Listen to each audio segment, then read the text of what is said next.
Nos capítulos anteriores, estudamos como Yahvé, a partir do nada, criou, além do nosso universo, aqueles ainda não conhecidos pelo homem e as demais dimensões, o imensurável exército de seres espirituais que povoam os céus, assim como os habitantes que vivem nos mundos não caídos. Vimos também como, em sua perfeição, Yahvé estabeleceu as leis da física e da química que regem este nosso universo, nos acondicionando em um sistema temporal. Quando foi criado a luz, deu início ao primeiro dia da história da humanidade. Notem que ao final de cada dia, quando o Criador diz "e foi tarde" e "manhã", ele se refere à parte escura e à parte clara do dia, dando a entender, sem dúvida alguma, que cada período da criação é composto de um dia completo, de 24 horas. E foi tarde e manhã também nos conscientiza que o dia para Yahvé começa pela parte escura do movimento de rotação, ao entardecer. Esta forma de ordenar o dia pode parecer um pouco estranha, porém é a maneira criada por Yahvé. Não se esqueçam que quando se deu o princípio da criação, a luz ainda não existia. Por isso que Abraão, Moisés, nosso Salvador Yahshua, todos seus discípulos e apóstolos, e até nos dias de hoje, os judeus e adventistas do sétimo dia, seguem esse mesmo sistema de horas, tal como o relato bíblico sugere. O dia começa ao crepúsculo, quando chega a noite. Então, da próxima vez que o sol se esconder no horizonte, lembre-se que para Yahvé e todos os seus filhos, este bonito espetáculo do arrebol anuncia o fim daquele dia e o começo de um outro. É a viração do dia.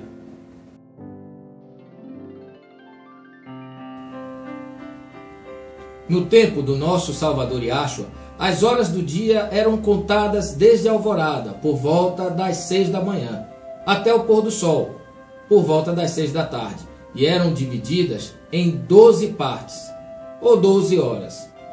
O nascer do sol era a hora primeira, e o poente, a hora duodécima. Vamos ver mais claramente esta relação através do próprio relato bíblico, exatamente no dia da crucifixão do nosso Salvador Yahshua.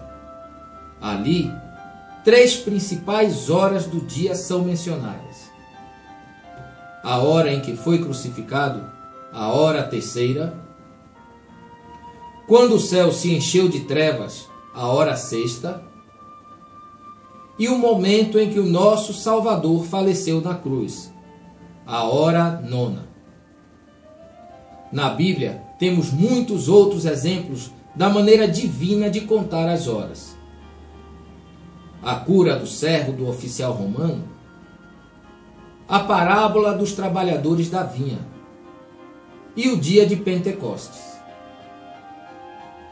Já quando o sol se põe, terminado aquele dia, começa a parte escura de um novo dia. Os judeus da época de Cristo, devido à ocupação romana, adotaram um sistema de 4 vigílias, que duravam cerca de 3 horas cada uma. O Senhor Yahshua fez também referência a essa divisão da noite, ao falar da sua vinda no Evangelho de Marcos. Vigiai, pois porque não sabeis quando virá o dono da casa.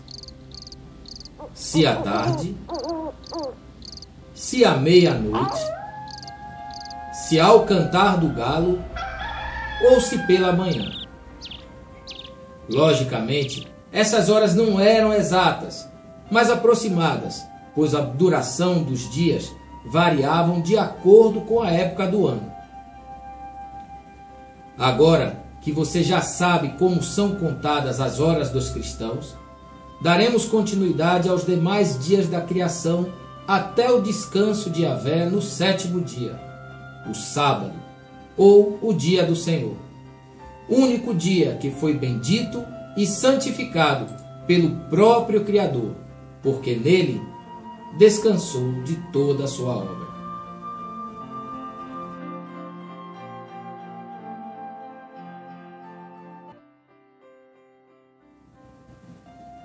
O planeta Terra, receptáculo de todos os seres que estavam a ponto de serem criados, ainda não estava adequadamente preparada para albergar a vida. Tinha acabado de dar uma volta completa ao redor do seu próprio eixo, o seu primeiro dia. E ainda nem havia amanhecido naquela bola de água sem forma e vazia, quando em sua maravilhosa sabedoria resolveu Yahvé dar continuidade à sua obra de criação. Vamos agora ouvir atentamente o relato bíblico referente ao segundo dia da criação, pois as informações contidas nestes poucos versículos sustentam importantes teorias que tentam explicar como era o mundo antes do dilúvio e como esta imensa catástrofe mudou radicalmente a estrutura do planeta e a vida dos seus habitantes. Eu tenho certeza que você vai ficar impressionado.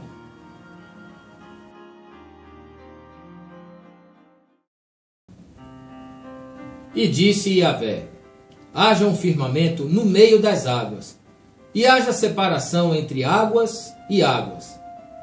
Fez, pois, Yahvé o firmamento, separou as águas que estavam debaixo do firmamento das águas que estavam por cima do firmamento. E assim foi. Chamou Yahvé o firmamento de céu. E foi tarde e manhã, o dia segundo. Deu mesmo para você entender? Não pense que eu estou ficando louco. É exatamente isso que diz o relato bíblico.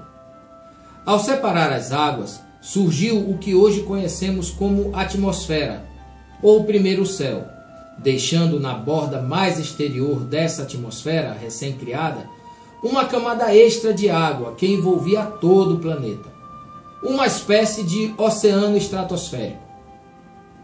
Ficou mais ou menos assim: a Terra coberta de água e depois uma camada de ar, e por cima uma outra camada de água, como se fosse um sanduíche. E então, ficou mesmo surpreso, não é? Esta é a conhecida teoria de Canópia, a mais impressionante e a que mais se aproxima ao relato bíblico.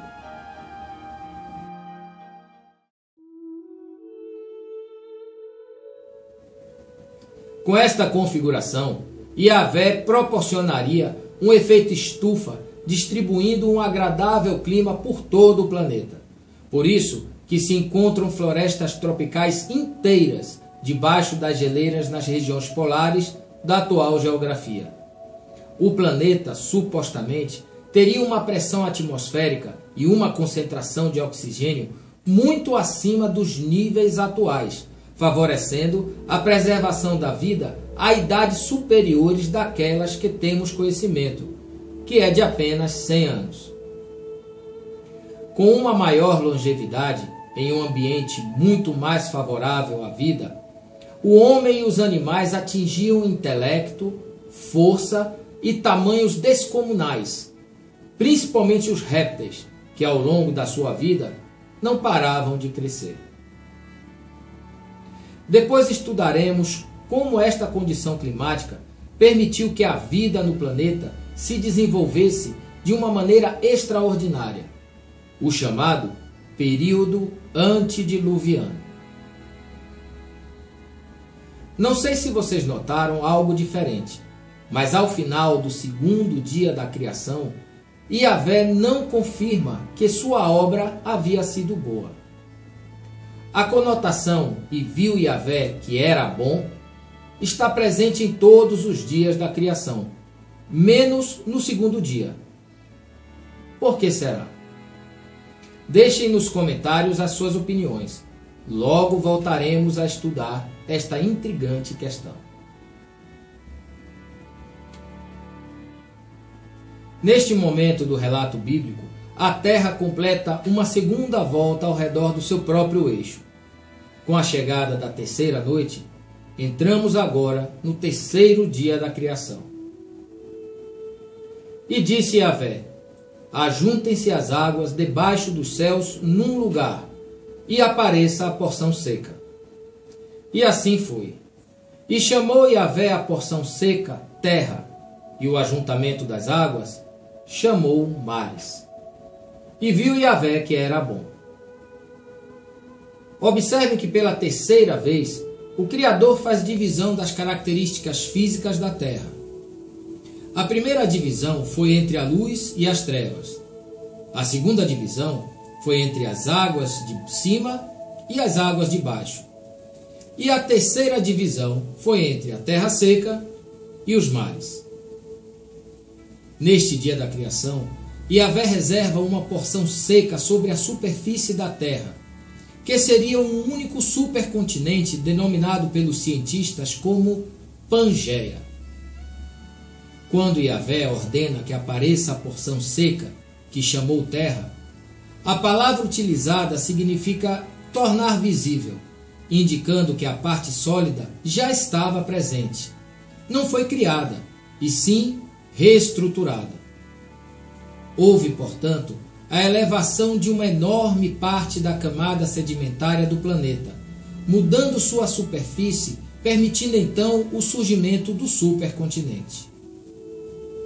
O excedente de água, para que se pudera emergir tamanha quantidade de terra, foi transferida para a parte inferior da crosta terrestre, criando assim um imenso reservatório de água debaixo do arcabouço do planeta. Observem também que a diferença entre a plataforma continental e o fundo dos oceanos não era tão acentuada como se vê hoje em dia. Uma suave inclinação limitava os mares do Planalto recém-criado. Esta seria a estrutura geográfica do nosso planeta no período antediluviano. Quando a terra saiu das mãos de Yahshua, nosso Rei e Salvador, era extraordinariamente bela. Variada era a sua superfície, contendo montanhas, colinas e planícies, entrecortada por majestuosos rios e formosos lagos. As colinas e montanhas, entretanto, não eram abruptas e escabrosas, tendo em grande quantidade tremendos despenhadeiros e medonhos abismos, como hoje elas são.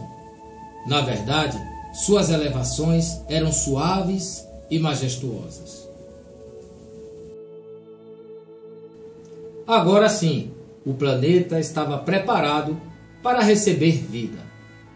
Já havia terra, luz e atmosfera, condições próprias para o aparecimento dos seres vivos.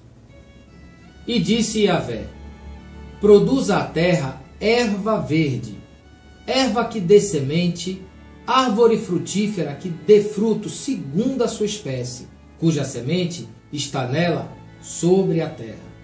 E assim foi. E a terra produziu erva, erva dando semente conforme a sua espécie, e a árvore frutífera, cuja semente está nela conforme a sua espécie. Yahvé, utilizando-se a partir de agora de matéria pré-existente, dá ordem para que a terra produza a vida vegetal, que seria o alimento dos seres vivos, estabelecendo bases para o sustento e cuidado na criação da vida como um todo. Utilizando-se de elementos químicos já criados, como o carbono, o hidrogênio, o oxigênio, o nitrogênio, o fósforo e o enxofre, Yahvé dá forma às biomoléculas, moléculas essenciais que constituem os seres vivos. Elas se estruturam e se enlaçam para formar as mais variadas e belas espécies do reino vegetal. Esta vegetação se estendia desde o Polo Norte até o Polo Sul. Devido às características do clima antediluviano que já comentamos antes, um clima subtropical a equatorial favorecia imensas florestas e bosques por toda a terra. Árvores, flores e frutos enchiam de vida o continente recém-criado. Porém, não se esqueçam deste pequeno detalhe. Yahvé deixa bem claro, segundo sua espécie. Este relato bíblico de milhares de anos coloca o ser humano pela primeira vez na história da humanidade em contato com a ciência dos genes, e da variação dos organismos através da hereditariedade. A genética. Estudo de como se transmitem as características biológicas dos seres vivos de uma geração para outra. Neste caso, Cristo coloca-se como o único criador da estrutura molecular responsável pela transmissão das informações genéticas que todos nós levamos no interior das células. Em cada uma das espécies formadas neste terceiro dia da criação, esta declaração define categoricamente que nenhum mecanismo evolucionista jamais poderia, a partir de uma espécie, surgir uma outra espécie diferente. O estudo sobre a imensurável complexidade e perfeição dos temas relacionados com a genética nos deixa a clara convicção de que a biodiversidade existente em nosso planeta jamais poderia existir sem que a presença de um ser todo-poderoso a tivesse engendrado no âmago do mais profundo amor e sabedoria. Porém, esta maravilha da perfeição de Cristo será um dos temas do nosso próximo capítulo. As arestas agudas e ásperas do pétreo arcabouço da terra estavam sepultadas por todo o solo fértil, que por toda a parte produzia um pujante crescimento de vegetação. Não haviam asquerosos pântanos, nem áridos desertos. Graciosos arbustos e delicadas flores saudavam a vista aonde quer que esta se voltasse. As elevações estavam coroadas de árvores mais majestuosas do que qualquer que hoje exista. O ar, incontaminado por miasma perniciosos, era puro e saudável. A paisagem toda sobrepujava em beleza nos terrenos ornamentados dos mais soberbos palácios. A hóstia evangélica olhava este cenário com deleite e regozijava-se com as obras maravilhosas de Cristo. E viu Yahvé que era bom, e foi tarde e manhã, o dia terceiro. Até o nosso próximo capítulo, que Yahvé nos ilumine no doce e maravilhoso nome de Yahshua.